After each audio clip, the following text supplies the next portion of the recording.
Uşaq deyəcək, uzaq görən deyil məncə.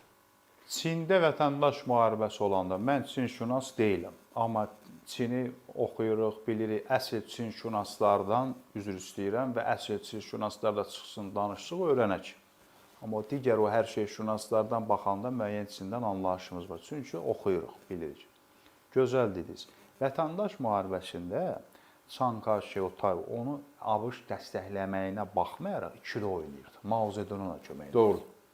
Yer gəlmişkən Yaponiya intervensiyasına qarşı Çankaşı vuruşub. Mao Zedong vuruşmayıb. Məhz o vuruşub axır sona qədər. Amma Mao Zedong yoldaşlar, Çankaşı yoldaşlar Çin millətçisi olub. Bunu unutmaq olmaz. Çankaşı qatı millətçi idi. Ona görə siz Kamran Əsrənli, mən Teymur Qasımlı neçə ildir bir-birimizi tanıyıb bu erişdə deyirik ki, millətçilikdən qorxmaq lazım deyil. Təbii, xilas oradadır. Milliyyətçilik, etnik milliyyətçiliyinə Kamran Əsrənli nə məndir? Buna artıq da deyirəm mən. Bu izah eləməyə çalışıram. Deyil, Hindistan böyük modu milliyyətçidir. İkisi də özü Çankaşı Yaponiyada oxuyub, amma Yaponlara nifrət edirdi. Adam nifrət. Yəni bu var. İkili oynayırdı. Əgər kommunist inqilabı və yaxud da sosializm qurmasaydı Kamran bəy, Mao Zedong yoldaşı, ABŞ Çinlə münasibətləri yaxşı olacaqdı. Amma məcburiyyətdən ABŞ yenə Tayvana dəstək oldu. Biz bunu bir dəfə çünki bu sosializm qorxurdu ki, Asiyada olmasın. O SSR-dən asılı idi. Bəli. Ben o bayaq dediyimiz kimi SSR-dən asılı idi. Yəni SSR-dən əlavədə yəni sosializmə görə əsas prinsip bu idi. Deyirəm Mao Zedong SSR-dən asılı idi. Hə. Amma Mao Zedong yoldaş nə qədər SSR-dən asılı olmasa Çin millətçiliyi edirdi.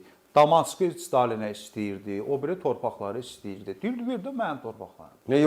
Lenin Rus millətçisi deyildi. Əlbəttə. İmperialist Hamısı bu Rus imperialist idi. Bizim millət olaraq Azərbaycan dövlətinin, vətəndaşının, xalqının, problemimizin bir nömrəni biz millətçi deyilik. Bunu ziyalılarımız da deyir. Milliyyətçilik də etnik milliyyətçilikdən getmir söhbət. Təbii. Bundan bu təhlükəli bir şey deyil. Etnik milliyyətçilik təhlükəli bir şey. Kim deyir ki? Onlar hamısı milliyyətçilərdir. Rus dilində bilirsiniz bəzi təəssüf ki bizim dilimizdən daha geniş oradan anlayımlar var. Natsizm və nasionalizm bunlar fərqli şeylərdir. Var olan. Natsizm. Ruslar Putinə niyə səs verir? Qanun nəşriyyatının adını çəkdim. Bir kitab var. Norveçli jurnalist Bernard adını səvq. Ruslar niyə Putinə səs verir? Tamaşaçılara deyirəm, gedin oxuyun. Ya adını yazsa çıxacaq o sizə, düşməndər ki. O adam Rusiyanı gəzib, jurnal işləyibdi orada Kamran bəy. Əvvəl dostluq elədikləri adamlarla Krımın işğalından sonra yenə gəlib görüşməyə, yenə kitab yazmaq sonra. Adamlar nə qədər nasistdirlər ki, Ukraynanın, Krımın işğalını dəstəkləyirlər. Öz ölkələrində problemi olmasına baxmayaraq. Digər məsələlərə baxmayaraq. Bax, problem budur. Bunun Navalnisi də, o birisi də, bu birisi də budur. İndi Çin məsələsi. Mən də sizdən tamamilə razıyam.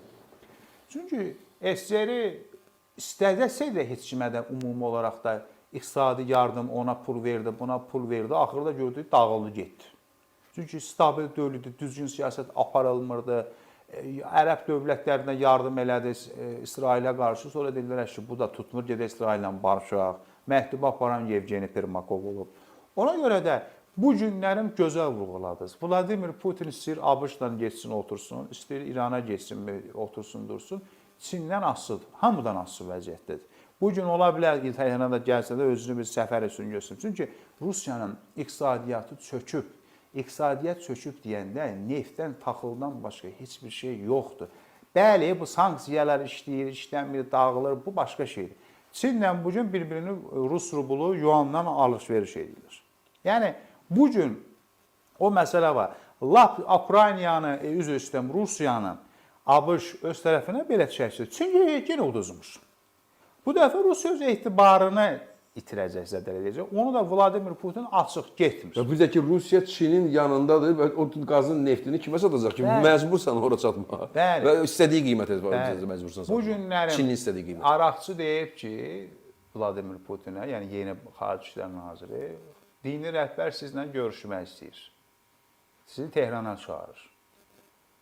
Məsələn, o Moskvadakı görüşdə həm Pezeşkiyan da deyib, siz bizlə müqavilə bağlamışsınız, S-400 verəcəksiniz. Siz bizə digər. Bu Obama vaxtında bunun qarşısı alınıb. İndi sözünüzü yerinə yetirin. Artıq neçə ildir siz bizi fırladırsınız, yəni sözünüzü yetirin, vermirsiniz. Yəni bu sonda İran olsa Qərbin yanında olacaq. İran burada istəyir mollası, istəyir bunun liberalı, islahatçısı. Çünki sonda Rusiyada bir işıq yoxdur. Hə, Rusiya İranla Çin İran münasibətləri Rusiyanın tarixi düşmənliyi var. bəli, Rusiya ilə İranla Çinin münasibətləri normal səviyyədə inkişaf eləyir, gedir, amma bunlar heç bir zaman yaxın müttəfiq, strateji müttəfiq də olmayıb. İran tarixi boyu var olun, məndən də yaxşı bilirsiniz. İran deməyək, bizim atalarımız, qulu əcdadımız, Qacarlar deyə həmişə qərb orientasiyasında olublar. O cinahda dayanıblar. İndi bu dini lider xəttidir, bu durub orada digər məsələlər də olur. Ona görə də mən Çin-Rusiya münasibətlərini, biz sizə bu müharibə başlayandan Çin, görürsünüz, güllə vermir, əskər vermir. Şimali Koreya verdi. Amma Çin bundan da narazılıq eləyib Şimali Koreya liderinə ki, o əskər göndərmək lazım. Ondan başqa, düz parad taran günü, səhərsi günü siz Si, yəni Çin yoldaş Si. Bəli, yoldaş Si. Bəli, yoldaş Si çıxış elə dedi ki, Putin Zelenskiy ilə görüşməlidir. Bəli. Hətta Modi də dedi, görüşməlidir. Hətta Braziliyanın Silva prezidenti gəldi. Sosialist. Onu da saxladılar bir sözü, Tehran içində 3 saat. O da dedi, indi büyük qorxusundan oraya getməyib Putin və bu o deməkdir ki, mən bu koalisiya, Putinlə Zelenskiy görüşdürmək istəyən koalisiyanın başında başlarına biri də Çin. Ona görə də 9 may paradı bitəndən sonra dedi, İstanbul sözləşməsinə qayıdırıq. Bəs qeydsiz, şərtsiz qayıdırıq. Qeyd-şərtsiz qayıdırıq. Nə Putin dedi? İndi stolda, masada nə deyəcəklər, nə danışacaqlar odur, budur. Amma açıqlarım ki, Lugansk, Donetsk, Krım yoxdur. Krımı sonra danışaraq bu status məsələsi. Məncə bilirsiniz Teymur bəy, orada biraz başqadır. Ukrayna, orada Zelenskiy çox incə oynayır, mən sizə deyim ki. Sən demə, siyasətdə əməli başlı bu Krasmeser imiş. Zelenskiy diplomatik oyun oynayır Ukrayna hakimiyyəti. Çox güclü oynayır. Onun üçün Putin başqa çıxış yolu da yoxdur. Yox, indi oynamaya da bilərdi. Yəni zəif də düşə bilərdi. Ağ evdən başladı bunun əsas yüksəlməsi və gücü. Avropanı birləşdirməyə bacarıb, əsasən Böyük Britaniyanın yanında görməyə başladı. İndi o Trumpın dediyini artıq görüşlərdən əvvəl Trumpın dediyini deyiblər ki, biz bircə dənə ancaq burada məsələni sizlə Rusiya ilə danışmaq istəyir gəlsinlər. Və atəşkəs 30 günlük, bu da Trumpın dediyidir. Yəni onlar başqa şey desələr, Ukraynaya zid getməyəcəklər, Trumpa zid gedirlər. Yəni Ukrayna çəkilir qırağa və tamamilə başqa bir. Trump seçicilər də dedi ki, Amerikan xalqı cəmaatı, indi mən bunu söz gəlsin, sarqazmla deyirəm. Bəs mən bir günə dayandıracağam. İndi neçə vaxt keçib, 100 günündə keçib, gözəl deyirsiniz. Daxili də xarici siyasətdə, indi düzdür, bu yaxın şərqə gəldi, ondan bundan barışdı. Amma Səudiyyə Ərəbistanı üçün düşmən olmayacaq. Daha da doğrusu olub, $1 da nefti satır. Ona görə də bu məsələlər var. Gələndən bütün universitetlər özünə düşmən eləyib. Ona deyirsən, bunu çıxart. Belə bir qəribə işlər görür. İndi növbəti seçkilərə də iddiasını verir. Hətta gör nə qədər belə pis çıxmasın Kamran bəy, Trump o qədər özündə gedib Trump'ı da papanın seçilməyindən də əl bu tip təzə papaya da deyib ki, seçdi ki, bu təzə papa bunun əleyhdarıdır. Həmin onun əleyhdarı da Ukraynanın dostudur. Ukrayna tərəfindən danışılır. Bəli, gedib onu, amma Kiyevə səfərə getməyəcək hələlik təhlükəsizə görə. Gedib ona deyib ki, bəs gedib deyib deyəndə hətta Meloniya da deyib ki, bəs üzr istəyirəm, bu səs verməyib deyib, bəs kardinallar seçir biz kimdə. Amma burada bir şey oldu. Bir dəfə də deyib, mən papa olsaydım yaxşı olardı. Mən papa olsaydım yaxşı, amma burada oldu ki, 200-dən çox bilirsiniz, papa İtalyan olub, indi yenə dalbadal bir Amerikanlı. Amerikalıdır. Bir maraqlı riyaziyyat müəllimi papa seçildi. Yəni, bəli, burada masada atəşkəs, siz də, mən də insanların ölməyindən zövq almırıq. İnsan ölməyindən zövq almaq anormallıqdır, bu xəstəlik əlamətidir. Amma belə vəziyyətdə Vladimir Putini, şərtlərini, diktəsini yerlə yetirmək rüsvayçılıqdır. Bunu tarixdə bağışlamaz, tökülən Ukraynalı xalqının, qəhrəman xalqının qanı yerdə batar, bağışlamaz. Mən demirəm, atəşkəs olar, olaq atəşkəs, sonra baxarıq. Amma mənim torpağımı tutmusan, gəl məni işğal elə. Ölkəmizin prezidentinin Cənab İlham Əliyevin tamamilə da elə bizə də deyirlər ki, verin Qarabağı, bağışlayaq, çıxaq gedək. İndi keçən yerdə deyirdi ki, verir oranı, bunlar Avropa Birliyinə üzv eləyək falan. Bu belə deyil. Minsk qrupu bizə də deyirdi onu da. Neçə ildir bizə deyirdi. Ona görə mən də, siz də bunu mənə dəstəkləmişsiniz bu fikrimi. Ukrayna xalqı qəhrəmanlıqla döyüşür, var gücü ilə döyüşməlidir ki, necə ki, mən Stalindən xoşumuz gəldi, gəlmədi. Roosevelt dəfələrlə məktub yazırdı ki, gəl oturaq masaya, oturmadı. Güclü olanda oturdu. Ona görə də Ukrayna həm diplomatik masada, həm də bu masa hərb masasında güclü olmalıdır ki, buna qarşı. Ona görə də Rusiya hakimiyyəti gecələrə çox, günahsız qadınları, uşaqları Elə- öldürür ki, Əsəbdir, o əlatsız qalır. Ukraynaya təslim olsun. Ukraynaya təslim olsun. Amma şərəfli Ukrayna xalqı da bunu bacarır, dirənir. Ona görə də atəşkəs ola bilər və olmaq ümidi də var, amma bu şərtlər adı altında atəşkəsin də olmağı labüd Demək, olmaz. məncə Putin atəşkəsə getməyəcək, çünki orada ölən hər gün 1500 rus əskəri onun bir hakimiyyətdə qalmasını bir gündə artırır. Kamran Yəni bəy, o ancaq meyitlərin üstündədir onun. Vladimir Putin diplomatik oyun oynayır. Biz bir dəfə sizə deymişik, öz daxili hakimiyyətini də gücləndirmək üçün, uzatmaq üçün də. Çünki daxildəki klanları da, özü də belə bu müharibəni dayandırmasını istəyən adamlar da var ki, ətrafındakılar da var ki. Var, amma deyənə ki Putin gedəcək. Yəni Onlar onu onun bilirlər. o paradda elə siz Rus cəmiyyətini, xalqını mən Teymurdan da yaxşı tanıyırsınız. Danışdı, ururana, Rus xalqı budur. Sən Rus xalqı dediyin o 15 respublikandan çox Azərbaycan xalqının neftə o 2-ci Dünya müharibəsinin qalibiyyəti olub. Amerika Birləşmiş Ştatlarının yardımı olub. Elə deyirsiniz ki, mən gözüm açanla siz də məndən neçə yaş böyüksünüz. Elə biz udmuşuq müharibəni bu. Hara udmusan sən müharibə? O müharibəni bizim bütün xalqların qanı tökülüb orada. O zaman da Azərbaycan xalqının orada qanı var. Qəhrəman şəhərin neft var. Deyirsən biz bunu utduq, onu utduq. Sən Normandiya əməliyyatı keçirsən. Fransızın da qanı var. Bir adam bir. Biz belə bu o bir dəfə nə idi o jurnalist Amerika onlar görüşəndə var. Bəli, çıxartdı arxiv sənədini, bax bu Ukraynaya bizim olub. Bax bu sənədləri, bu da dedi buyurun sizə ingiliscə tərcümə eləmişik. Aparın deyir Amerikada göstərin. Belə şey. Duginin o gün ən çox Ukrayna xalqının qanı tökülüb. 8 milyondan artıq ölüblər orada. Zabit o SSR silahlı qüvvələrindən Rusdan sonra ikinci generalitet siyasi Ukraynalılar idi. Və üstəlik də müharibə onların ərazisində gedir. Bəli. Ukrayna ərazisində gedir. Yəni mən demirəm, Rus ölməyib, Rus döyüşməyib. Yəni hamı döyüşüb, hamı Bu deyir, orada hər bir ölən deyir başqa millətin nümayəndəsi. Mən dünən video göstərdim. Bəli. Putin deyir, orada ölən hər bir başqa millətin nümayəndəsi Rusdur. O Rus əskəridir deyir. Bəli. Yəni sən adam deyilsən.